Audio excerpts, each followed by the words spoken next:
He found the box by accident, jammed behind the water heater where the concrete stays cool even in July. Cardboard pared his knuckles as he tugged it free. On the lid, Mia's looping hand, summer 1990, sat beside a faint coffee ring, a ghost of some morning they didn't know was the last ordinary one. At the kitchen table, he brushed off plaster grit. Inside, a photo strip, a hair ribbon, game programs, and the yearbook he hadn't opened in decades. The navy cloth cover still held. The smell of bleachers and lake wind. He told himself he was checking for mold. He told himself he could look without falling. The paper rasped his fingertips, thin as breath. Rows of faces, smiling, blinking, pretending to be fearless. His eyes snagged on her candid, Mia with her head tipped, ribbon in her hair, shoulders squared like she was refusing a joke. Over. The photo, in ink so dark it seemed wet, someone had written, "Low tide." He said the words aloud, hardly more than air. Low tide. They were the last whole words he ever heard from her, in a voicemail the night she didn't come home. The message had lived in him for 22 years. Wind scraping, water echoing, Mia's voice pitched low when she went serious. "Dad, if you get this, don't worry. Low tide. I'll explain." Then a clatter, a distant shout, or a gull, and the line went dead. The police saved a copy. The copy degraded. The sound became a hiss he could not turn into meaning. He touched the ink. It didn't feather like old strokes. It sat tight on the page, neat as a bruise. Hope surged. Small, foolish, disloyal. A fresh mark meant a recent hand. He tilted the page toward the window, hunting indentations. Sunlight found something curved near Mia's shoulder, no larger than a thumbnail, another mark he'd never noticed. A crescent, not quite a moon, more like the tip of a boat scraped into wet sand. "How did I miss you?" he asked the book, and hated how his voice shook. The kettle clicked off. He didn't remember setting it. He poured water over a tea bag because his hands needed a task while the past tightened its wires. On the counter, the answering machine, kept out of superstition, sat like a small black tomb. He had replaced the belt twice to keep it from eating the tape. He returned to the table and studied the margins. Other names wore doodles, stars, arrows, congratulations. Only Mia's had words. Beneath the glossy sheet, grit pressed at his fingertip, so he lifted the page and slid a nail beneath. Nothing fell. He remembered the search. Porch lights, creek beds, the quarry's false gleam. Lena standing with her coat on in August, rigid, with waiting. He had told the officer their girl was brave. Brave girls come home. He said it until the words thinned and broke. He closed the book and opened it again, as if the marks might vanish if he blinked. The ink didn't. The crescent didn't. He set the kettle back on to steady himself and stared at the ordinary promise inside the phrase. Low tide. A place with schedules and witnesses. A time someone could plan around. Somewhere someone had expected her. By evening, the yearbook lay on the passenger seat, buckled in. He turned the key, drove toward town. The yearbook rode shotgun under the belt, as if it could spill the past onto the road. Aaron drove the route by muscle memory, closed florist, striped pole, the lake dark as an unblinking eye. At the high school he let the engine idle until the fan stilled to a meek whir. 90 rose like steam. The house phone rang at 9:17 p.m., Mia's voice quick and certain. "Dad, don't worry, low tide, I'll explain." The answering machine swallowed the rest. His hello caught air. He stared at the back door he'd forgotten to lock. The latch shone. He almost slid the bolt, then waited for a second call. It never came. He made the rounds. Porch, driveway, porch, hunting some reasonable sign. At 10:03, he drove past the pier and the cannery, scanning for her red ribbon. By midnight, he was at the station. A young officer yawned into his sleeve. "Probably a sleepover," he said. She's almost grown. The search grew, then thinned. Flashlights skimmed quarry water. Flyers bloomed and peeled. Lena kept the yay, porch light burning like a vow. Each bulb died hot and quick. She bought them by the box until the hardware boy started carrying them to the car. In November, the socket cracked. In December, the marriage did too. They learned new routes through the house, 2 moons with separate tides. Now, 2012 pressed against the same glass. The words in the yearbook looked wet, the crescent at Mia's shoulder like a fingernail pushed hard into paper. Random marks don't. Leave pressure. Random marks don't smell faintly of solvent. Someone had touched this page recently and wanted it seen. That wasn't memory. That was a message. He eased into the staff lot. Sodium lamps hummed over the brick.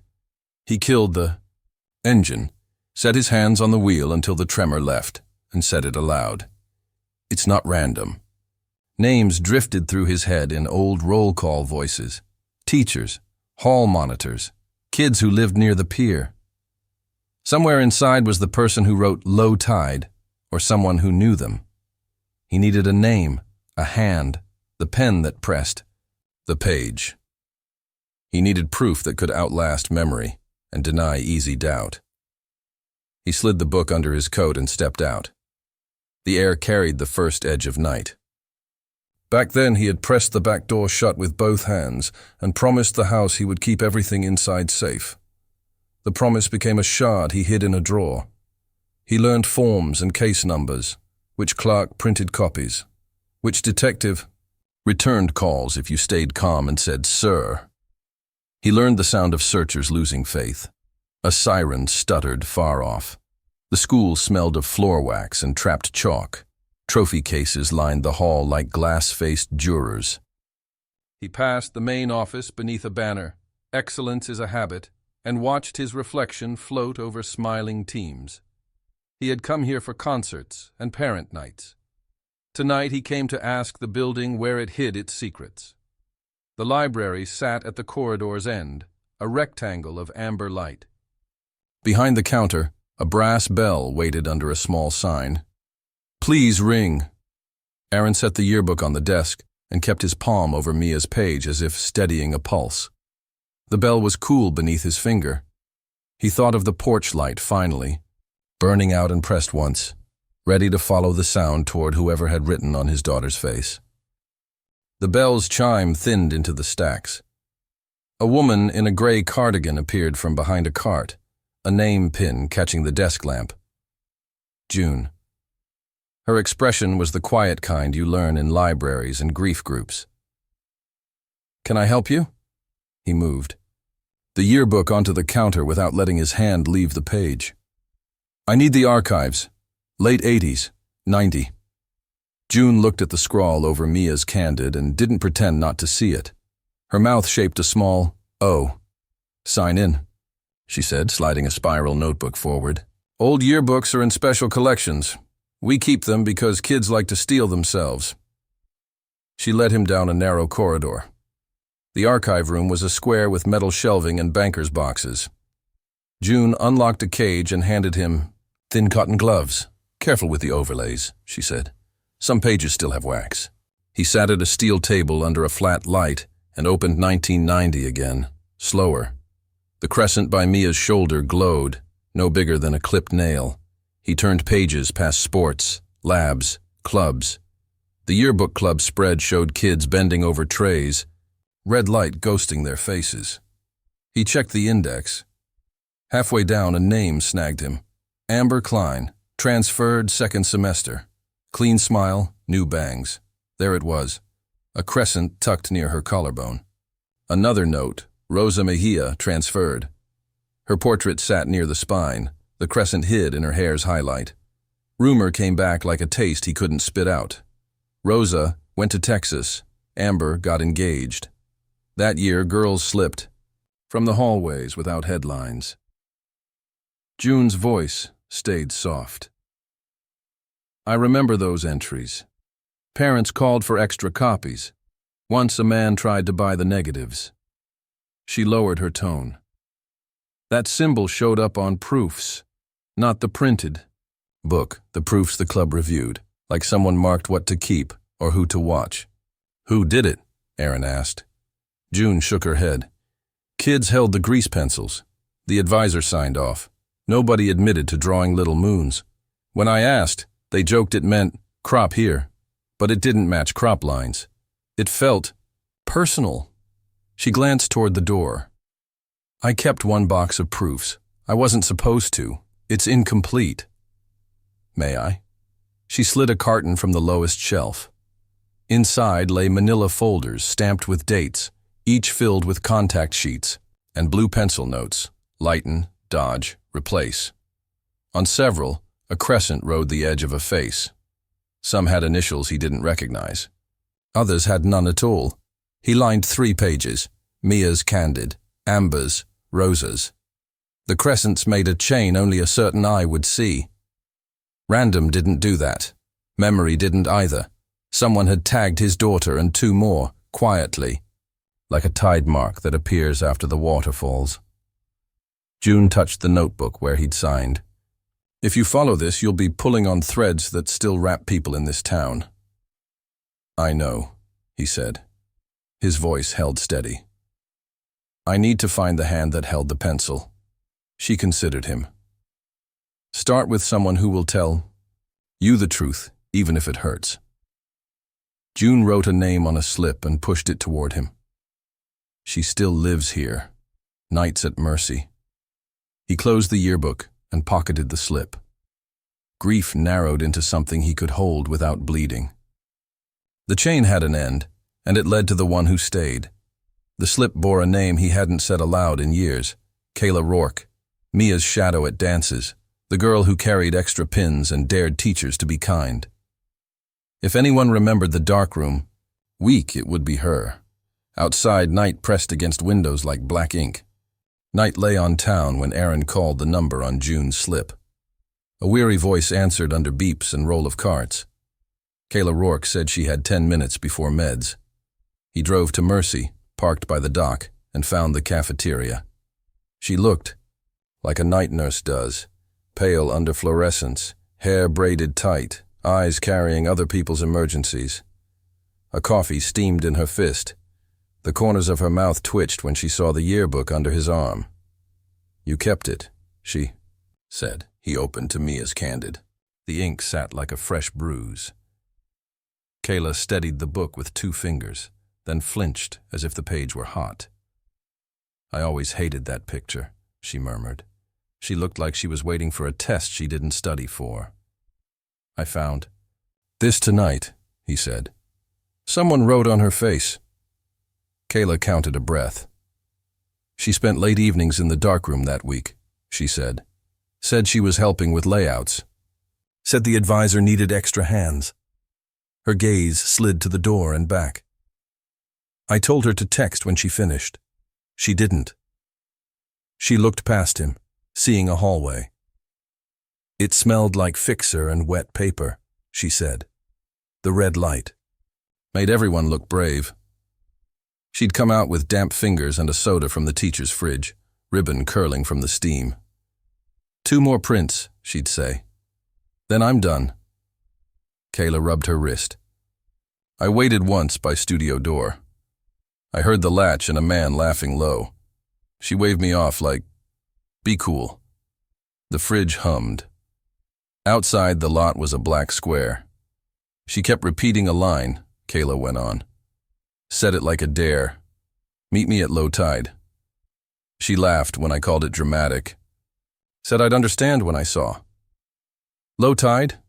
Aaron echoed. Kayla traced the tiny crescent by Mia's shoulder. This mark, she said. I've seen it before. Her eyes flicked, then steadied. On a teacher's desk blotter. Little. Half moons in the ink, like testing a pen. Same shape, same angle. She swallowed. He tapped while he talked. When kids asked for more time, you'd hear the pen. Tick, tick, making moons. Which teacher? His voice asked. I won't name him, she said. He ran Yearbook. He had keys. He said the crescent was printer code. It felt like Ownership. A call light pinged. Kayla checked her watch, then his face. You're not going to let this go. I don't know how. If she said low tide, she meant the sandbar, Kayla said. When water falls, you can walk from the pier to the cottages. Kids went there to kiss or dare each other. Her mouth tightened. The search spent nights at the quarry, but Mia met people at the pier. Quarry, he repeated, seeing amber beams over black water, then the pale spine of sand. The generator's drone rose in memory, heavy as bees. Retired now, Kayla said. Detective Ruth Delgado. She stood under those lights until we stopped seeing her. Kayla slid the book back. Find her. Ask what the water didn't give up. The intercom asked for assistance in pediatrics. Kayla lifted her badge lanyard. I have to go. Thank you, he said. She squeezed his wrist once, quick and human. For Mia, she said. For those of us who stayed.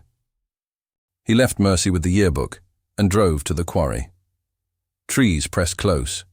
He killed the engine. Night settled. The water lay black, lifting a thin ribbon of stars. In 1990, this bank was a stage. Beams sweeping reeds, volunteers calling Mia's name until it was sound without meaning. A generator droned. Detective Ruth Delgado paced with clipboard and scarf, redirecting crews when hope wanted spectacle. The quarry swallowed light and returned only its own breath. He stepped to shale. Gravel hissed. 22 years folded. He saw Lena in her coat even in August, the porch bulb burning, then burning out. The search rolled from quarry to pier to bike path, then thinned to birthdays marked with silence. He kept coming because grief likes straight edges and deep water. You never stopped visiting, did you? The voice came from the cedar shade, low and sure.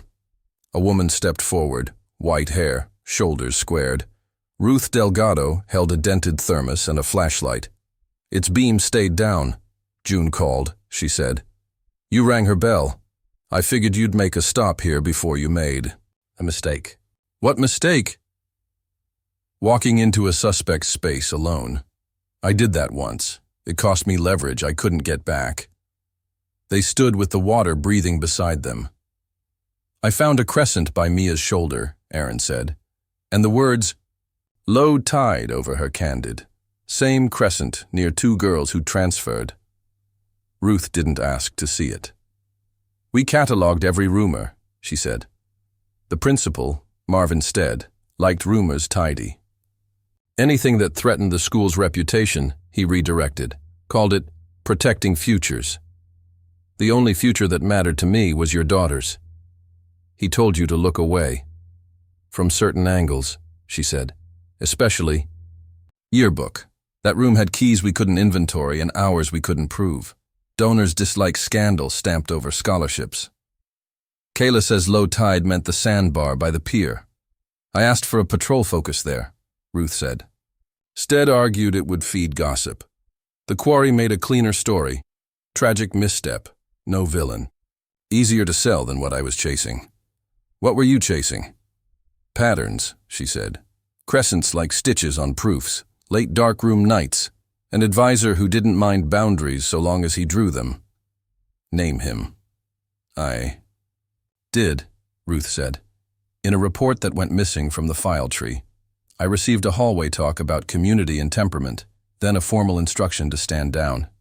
I retired a year later because I don't stand down well. He waited, still. Graham Halden, she said. Photography, yearbook advisor.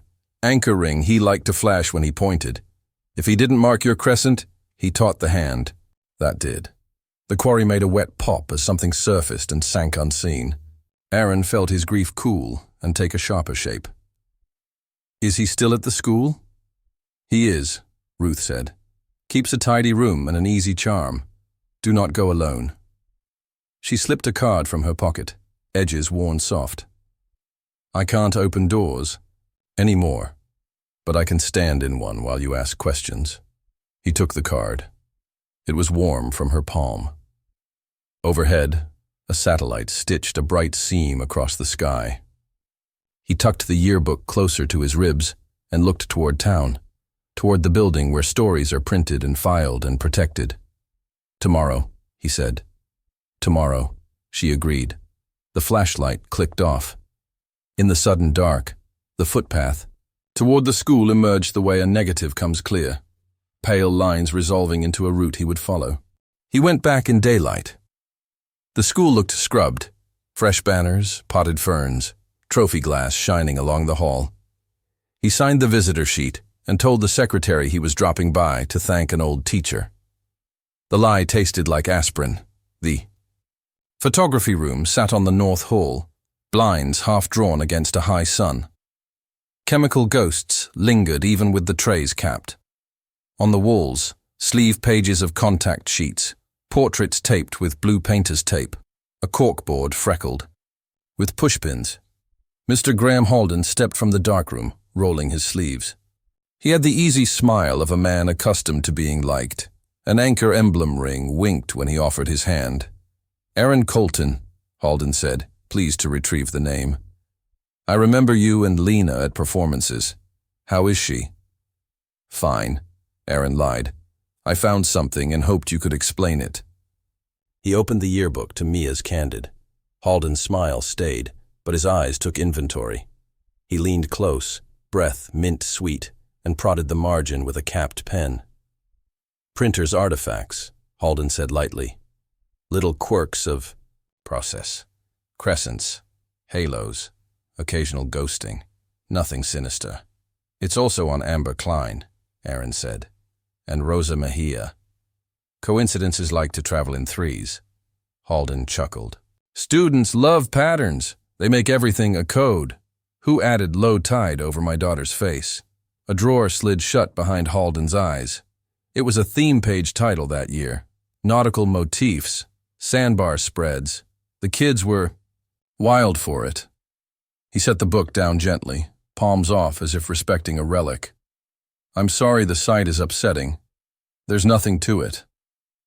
"The mark appears on proofs too," Aaron said. "June keeps them. Why mark proofs?" Halden clicked the anchor ring on the counter, a tiny metronome. "To indicate crop or dodge. Students imitate my symbols," he said. "They get creative." "Who? Had keys to the darkroom after hours?" "The editors," Halden said. "And me, obviously. We kept a tight ship." He smiled again, small and neat. "Aaron, grief can make artifacts into arrows.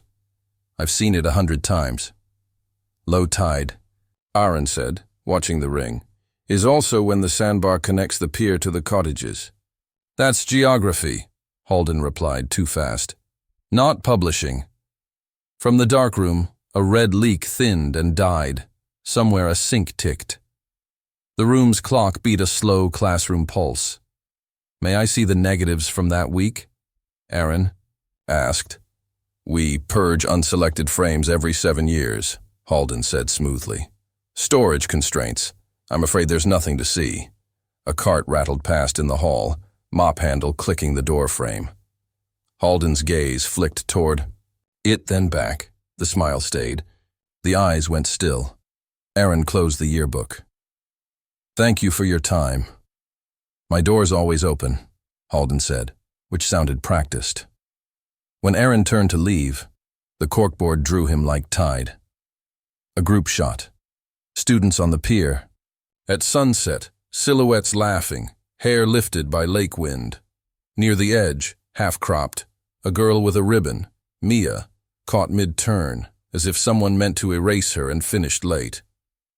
A man's hand rested on her shoulder, only the wrist and that anchor ring fully seen. The hall smelled of wax and summer dust. Aaron walked out with the picture lodged behind his eyes, and the certainty that proof lived somewhere light couldn't reach yet. If negatives were purged, someone had decided what survived. He would need a key, or someone who quietly kept one. Custodians remember everything. Custodians remember everything, he'd thought, and an hour later he found the one who had mopped past Halden's door. The badge read, Eli Moran, wiry, cap salt-stained, eyes that indexed rooms. Eli glanced at the yearbook under Aaron's arm and the way his hand stayed on it. "You're Mia's father," Eli said. "I am." Eli tipped his head toward a service corridor. "Walk with me. I'll show you what the purges missed." They cut behind the auditorium to a door stenciled "Supplies." Inside, cool air. Eli unlocked a chain-link cage. Bankers' boxes slept on steel shelves, manila envelopes leaning like tired books. "Throwing things out isn't a button," Eli said. "It's paperwork. I sign what goes. Funny how some things never reach my clipboard." He slid a carton down. "Archive. Darkroom. Do not sort." Cotton gloves came from his back pocket. Aaron pulled the lid. Inside, contact sheets, curled negatives, grease pencil marks, timestamps. Across several sheets, a purple stamp bled through. After hours. The dates matched the week Mia disappeared. His fingers trembled. He spread 3 sheets beside the yearbook. The first was chatter, lockers, clubs. The next sequence was hurried, grain pushed hard, frames canted like the photographer's breath had gone shallow. There, Mia in her ribbon, shoulder angled, moving along the exterior corridor behind the arts wing. In the following frame, she paused at the corner, eyes thrown toward someone out of shot. The next caught her crossing a parking seam toward the footpath to the back gate. Hair blown by a wind the camera couldn't show. Eli leaned nearer. "These weren't logged," he murmured. "Halden filed the clean stuff, dumped the rest here." A shape tugged at one frame's edge, a doorway ajar near the maintenance shed beside the faculty cottages. In the doorway, a taller form, squared like a man holding himself quiet. Aaron felt the past arrive as angle. Kayla's voice. "Meet me at low tide." Low tide meant the sandbar, the footpath to the pier curled by the cottages like a fuse. Soft steps sounded behind. "Them. Don't jump," said Ruth Delgado, slipping through the supply door. She carried a notebook. "June called, said you might need eyes that still own a loop." Aaron slid the sheets toward her. Ruth bent until the after hours stamp bled into her lenses. "There," she said, tapping the bend in the path. "Those cottages. We got a complaint in '89. Parents said a man held meetings there with a student. It never reached the official tree. I wrote a memo. The principal called me dramatic." "Stead," Aaron said. "Stead," she echoed. "And my memo became a hallway talk about futures." She drew a loop and hovered it over the doorway. "Adult male," she said. "Not a kid. Broad across the shoulders. The angle won't give us a face." She moved to Mia's blurred profile. "But this shows direction of travel. From darkroom wing to the cottages. After hours." "We should photograph these," Aaron said, lifting his phone. "Phone won't do," Ruth said. "We need enlargements. Grain tells on people." She looked at Eli. "Light table in the library? An enlarger still limping?" Eli nodded. "June keeps a table. The old enlarger's in the back room. Then we sign these out," Ruth said. "Chain of custody, even if it's ours." Eli produced a clipboard. "Initial here," he said. "If anyone asks, I lent you a mop." Aaron initialed, then slid 2 sleeves of negatives and the contact sheets into an envelope that felt like iron. He looked again at the doorway shape, at Mia's ribbon. "Let's make the shadows speak," Ruth said, shutting the cage. The padlock clicked with authority of a sealed promise. They stepped into the corridor, carrying ghosts toward light. June pulled the blackout curtains and killed the overheads. The library back room glowed with the square light of the table. Ruth set the sleeves down like evidence she'd waited decades to touch, and Eli coaxed the enlarger's fan until it held. "Crop to her approach first," Ruth said. Aaron found the frame. Mia rounding the corner behind the arts wing, ribbon flattened by wind. He slid the negative into the carrier. Light bled through. Grain swam. Paper took the image. A purple stamp bled faintly along the contact's edge. After hours. The time code matched the week she vanished. As the emulsion deepened, Aaron felt night fold around the table, the way the school once held breath while flashlights combed water. For a name again. In the developer tray, her outline rose pale, then definite, shoulder squared, chin tilted like she'd rehearsed courage alone. "Next," Ruth murmured. They printed the sequence. Mia halted at the lot's seam, eyes toward the maintenance path. In the third print, another figure entered, boy lean, hands empty. When Aaron sharpened the focus, a familiar profile cleared. "Jake Nolan," he said. Ruth nodded. "On again, off again. Ruled out in 90, at his uncle's that night. 5 witnesses, broken starter." Aaron stared at the paper. Mia's mouth formed a word he couldn't read. Jake leaned in, not touching, the way boys are told to if they're trying to look decent. Behind them, the cottage hallway opened like a throat. "Hold," Ruth said. She pointed to the doorway's far edge. In the emulsion, a darker seam thickened. Aaron stopped the enlarger, slid the carrier back, refocused. The blur became suggestion. Shoulder, forearm, watch band, the plane of a chest too broad for a teenager. The stance was patient. Watching. Eli let out a breath. "That's no kid." Ruth blew on the print. "We chased Jake because boys are easy to chase, but this," she tapped the shadow, "is the room's adult." "And you were told to leave Yearbook alone," Aaron said. "By Stead," she answered. "Reputation is an altar that eats girls." The room smelled of fixer and paper. The light table hummed. Aaron made 2 more enlargements, pushing contrast until the watchband flashed a small rectangle. Not an anchor. Smooth metal. "Jake's name cleared on paper," Ruth said. "But paper is not a voice. Ask him what they met for. Ask who else was there." Aaron looked at Mia's face, silvered into being by chemicals and stubbornness. The prints crowded the table like windows in winter.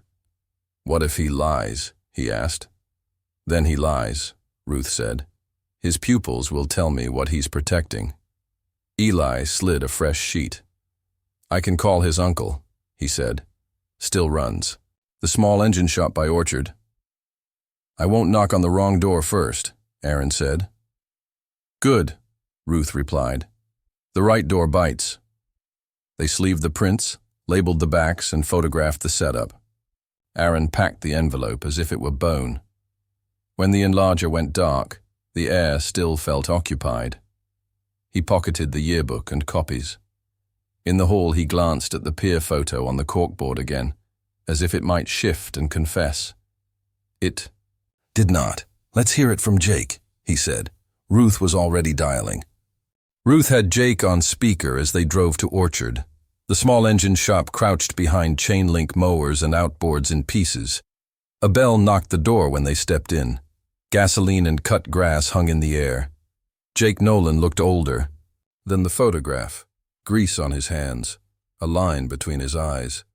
He clocked the yearbook under Aaron's arm and the envelope in Ruth's hand. His shoulders lowered.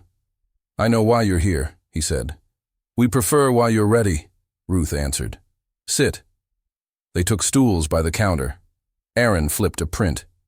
Mia at the lot seam, head turned toward the footpath. Jake entering the frame with his hands open. "That's me," he said. "I told you that back then. Nobody wanted me for anything but a timeline." "We want what the timeline missed," Ruth said. "Start with the week before she vanished." Jake rubbed a black crescent of grease into his thumb. "She was in the darkroom late. Said she was helping with layouts, but really she was copying things. She found evidence. A teacher and a girl." He glanced at Aaron. "Not her. She wasn't with him. She was trying to help someone else." "Names," Ruth said. "I won't put her through it again," Jake muttered. "But he's faculty. He had keys. He talked like he owned the bell." "Schedule. He told kids rules were for people without talent." "Advisor?" Ruth asked. Jake shut his eyes. "Yeah." Aaron felt the prints under his fingertips. "Mia told you to meet her. Where?" "Low tide," Jake said. "At the pier, when the sandbar shows." She said, "If I disappear, It's because they scare easy. Don't let them scare me. She had photos in her bag. She wanted me to stand there when she confronted him, not to fight, just to be a witness that she said it out loud. Ruth turned another print. The cottage hallway opened like a throat. And then, a car pulled up on the faculty lane, Jake said. Black, big. A door opened and this voice, adult, calm. He said, "We'll handle this." "Did you see him?" Aaron asked. "Only the shoulder when he went inside," Jake said. "A watch caught the light, square face. He wore cologne you smell later and think of money." "What did Mia do?" Ruth asked. "She looked at me," Jake said, voice fraying. "She said, 'Go. They'll talk if you're not here. If you stay, it becomes a scene.' I told her no. She said, 'Please, Jake, if I'm not out in 10, call.' So I left.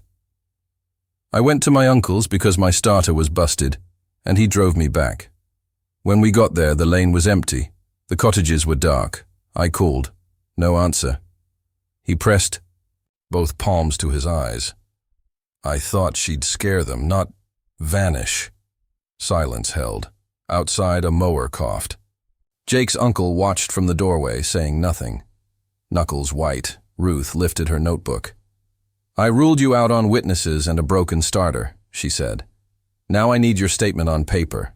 Times, distances, what you smelled, every word you remember." Jake nodded. "I'll sign whatever puts light on them." "We'll need the judge to see the path," Ruth added, gathering the prints, Mia's approach, Jake's entrance, the adult shadow in the doorway, the after hours. Stamped like a bruise. "The cottages have a crawl space that vents to the marsh. If anything was done, that's where the story drains." Aaron stood. The air felt thinner, like the room had exhaled and asked them to go finish what it had begun. "When?" he asked. Ruth slid her phone into her pocket. "Now. We swear an affidavit, wake a judge, and meet the tide." Ruth found a judge who still took her calls. By midnight, the warrant rode in a plastic sleeve, initials stacked like sandbags against excuses. A deputy met them by the faculty lane and unlocked the iron gate. Wind drew the marsh's breath, iodine.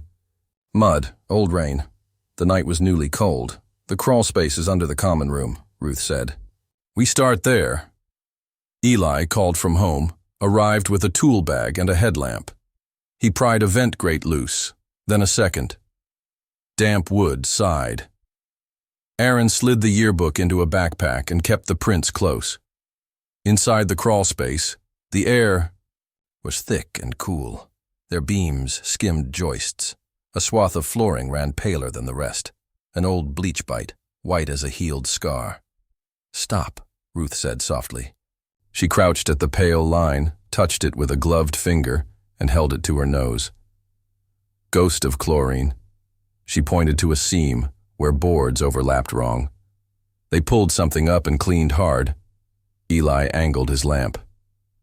"There's a notch." He worked a pry bar beneath the seam. Boards came loose with a groan. Beneath lay a shallow trough framed in thin plastic, sloped toward a hole cut through cinder block. "A drain," Ruth said, "to the tide channel." Aaron's stomach turned.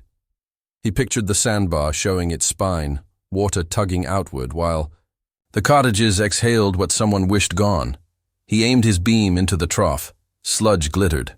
Paper skins clung to the plastic, translucent and stubborn as onion film. "Bag that," Ruth told him.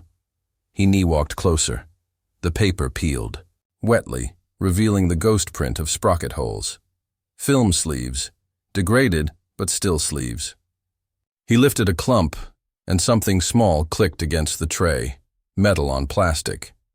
It was the pendant he had given Mia for her 17th. A tiny compass rose on a short chain. The north point was nicked where she'd caught it on a locker. He knew the nick better than his own thumbnail. The chain wove through the torn sleeves as if someone had wrapped them together and pressed them down. Aaron could not make his hands behave. Ruth steadied them with her own. then laid the pendant in, an evidence cup, the sleeves in another. "Take a breath," she said. "Let the room be real." Eli followed the pipe with his light. It ran 6 feet to open air, a dark mouth pointed at the reeds.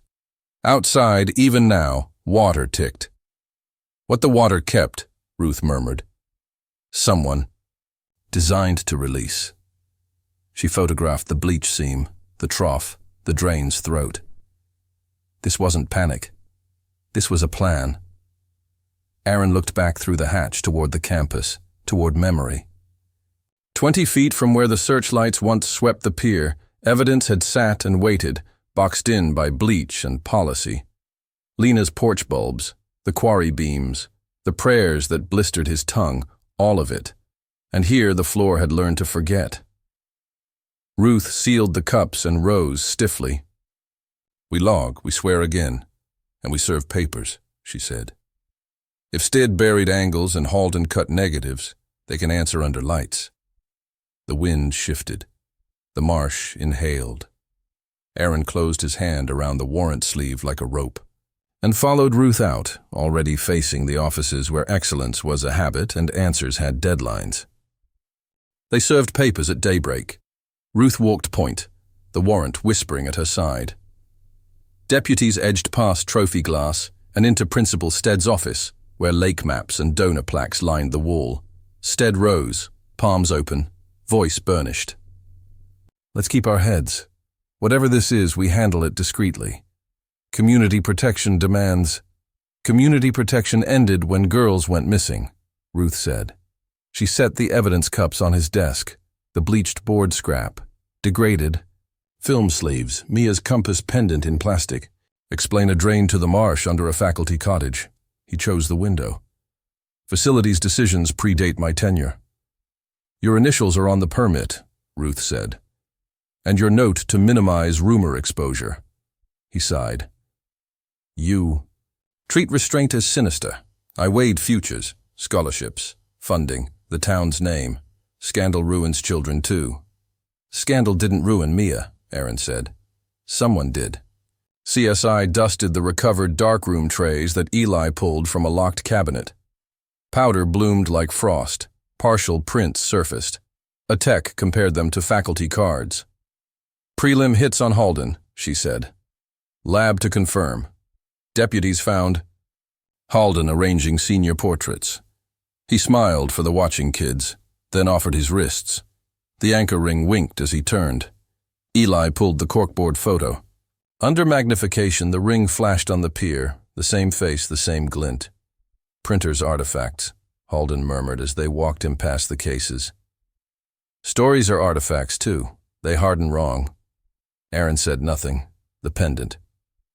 In its cup looked like a compass, trapped under ice. News outran custody. By evening, Lena stood on Aaron's porch, coat buttoned despite the heat. She held a shoebox, cardboard bowed. "Ruth called me," she said. "I need to tell you something." "Before you hear it from a file." He let her in. She set the box on the kitchen table. Inside lay the answering machine tape, a photo of Mia at 7, and a porcelain dish with a rim of soot. "She left a note that night," Lena said. Under the sugar bowl, it said, "Low tide, I'll show him." I read it, and the house felt like it leaned. I burned it in that dish. I told myself I was protecting her from her own dare, from gossip, from men like Stead who turn girls into rumors. Aaron steadied the dish. Ash nested in the curve. "You burned evidence." "I killed a sentence," she whispered. "Maybe a trial. I've carried it like a hot coin for 22 years. Ruth, waiting in the doorway, spoke gently. "The prosecutor will ask whether you destroyed material. We can recommend leniency, but Aaron's testimony matters." Lena met his eyes. "If telling the truth now means I lose you for good, I understand." He looked at the tape, the ash, the pendants, empty chain in his mind. Justice was a tide that would pull and not release what it took. "I will tell the truth," he said. "All of it." Ruth nodded once, business returning to her hands. "We'll draft statements. Stead will posture. Halden will lawyer up. The drain and the sleeves will speak. Lena lifted the photo of Mia and set it back as if lowering a lid. She wanted the tide, she said. I should have trusted her. Outside, the lake exhaled. The almanac said low tide would expose the sandbar just after dusk. Aaron picked up the yearbook. The crescent. Beside Mia's shoulder pointed toward the pier, where the next confession waited, under a sky turning bruise blue. Dusk rides in on a thin wind, and the sandbar lifts its spine. Aaron parks by the pier and walks the boards until the wood talks back. He carries the yearbook, statements zipped in his coat, and a small compass pendant he bought at the bait shop, same weight as Mia's, not the evidence. He will not touch the chain Ruth sealed. He stops where the rail gives the widest view. Reeds bow, whispering. The cottages sit to the left like shapes. He opens the yearbook to Mia's candid. The ink over her face is no longer a wound, it's a door. He traces the crescent at her shoulder and feels the faint press left by the pen. Whoever wrote it tried to make a story smaller. Tonight he pulls it open. He takes out the paper where he copied the voicemail from the old tape. His voice is steady, as people read names at memorials. Dad, don't worry. Low tide. I'll explain. He lets the silence that followed live here too. Water ticking the pilings, a gull cutting one cry. He speaks to the water. I heard you. I didn't know how. Behind him, footsteps pause, then keep going. Strangers mind their own grief. Aaron folds the page and slides it into the yearbook. He holds the bait shop pendant in his palm, feels its cheap metal warm. The real one stays under lights, he says softly. This one is for you. He leans over the rail. For a second. The pendant is a small coin in the sky, bright and sure. Then it touches the water, skips once, and goes under. He waits until the ripples find the marsh's breath and vanish. Phones buzz in pockets around him. News moves faster than tide. By morning, Halden will take a plea. Evidence tampering, unlawful contact with a minor, obstruction of an investigation. In exchange for dates and names, he will say the crescents were signals to keep certain girls close to the lens and out of the minutes. By lunch, Stead will resign for the good of the community, the phrase buffed again to mean surrender without apology. Donors will issue statements about character and painful chapters. Ruth stands way off, hands in her coat, watching the lake the way people look at fires after the fire is out. Her breath has a different shape tonight. I slept 2 hours this afternoon, she says when she reaches him, half laughing. First time in years my body believed the phone could stay quiet. He nods. The page smells faintly of salt and old ink, though he knows it's lake and paper. Still, scent can make a life appear. He closes his eyes and feels Mia's ribbon, graze his knuckles the way it did when she pushed past him on her last ordinary morning. Low tide, he says, and the words don't hurt. He draws a pencil rubbing over the crescent, catching the indent onto a blank scrap. Memory and proof, married. The mark and the texture of the mark. He slips the rubbing behind the photo and smooths the page flat. Lights come on along the boardwalk. The sandbar is almost a road now, pale and patient. Aaron closes the yearbook, holds it to his chest, and turns toward the quiet lot. Tomorrow he will carry copies to court, sign what needs signing, and let the tide keep what it kept. Tonight he walks while the water falls, able at last to go home.